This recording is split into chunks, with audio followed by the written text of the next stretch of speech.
ఒక వంటల పోటీ సందర్భంగా జడ్జ్ 3 స్టార్ షెఫ్ తయారు చేసిన రోస్ట్ డక్ చల్లగా ఉందని గమనించాడు. తడబడకుండా అతడు షెఫ్కి 0 స్కోర్ ఇచ్చాడు. షెఫ్ అతన్ని ఆపి డక్ని కట్ చేసి చూపించాడు.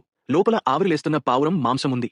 ఆ పావురం డక్ సుగంధాన్ని పీల్చుకుని మరింత రుచిగా మారింది. అయినప్పటికీ జడ్జ్ మళ్లీ 0 ఇచ్చాడు. షెఫ్ ఆశ్చర్యపోయాడు. అప్పుడు ఆ జడ్జ్ తన నిర్ణయానికి వివరణ ఇచ్చాడు. చూడటానికి దారుణంగా ఉంది.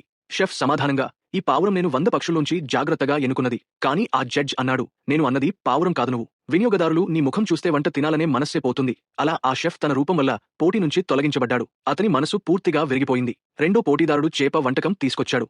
ఆ జడ్జ్ గమనించాడు.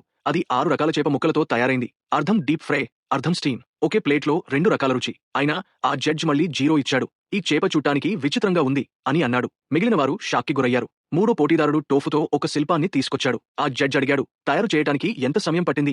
షెఫ్ గర్వంగా చెప్పాడు, 20 గంటలు పట్టింది. వెంటనే 0 ఇచ్చాడు. ఎందుకంటే అంత సమయం పట్టిందంటే ఆహారం పాడయ్యే ప్రమాదం ఉంది. అలాంటి వంటని ఎలా తింటారు? చివరిగా 4వ షెఫ్ ఫ్రైడ్ రైస్ వడ్డించాడు. ఆ వ్యక్తి ఒక్క ముద్ద తిని చెప్పాడు, ఈ అన్నం మంచిగా ఆవిరి చేసి వేశారని, అందుకే మంచి ఘుమఘుమలు వస్తున్నాయని. షెఫ్ గెలిచాడనుకుని సంతోషపడ్డాడు. కానీ ఆ జడ్జ్, ఈ అన్నం ఫ్రెష్ అనుకుంటా. ఫ్రైడ్ రైస్ అంటే మిగిలిపోయిన అన్నంతో తయారు చేయాలి. మళ్లీ 0. ఇంకా హోస్ట్ తట్టుకోలేక, మీరు అసలేం తినాలనుకుంటున్నారు? ఏ వంట మీకు నచ్చుతుంది అని అడిగాడు. కానీ ఆ వ్యక్తి ఏమీ చెప్పలేదు.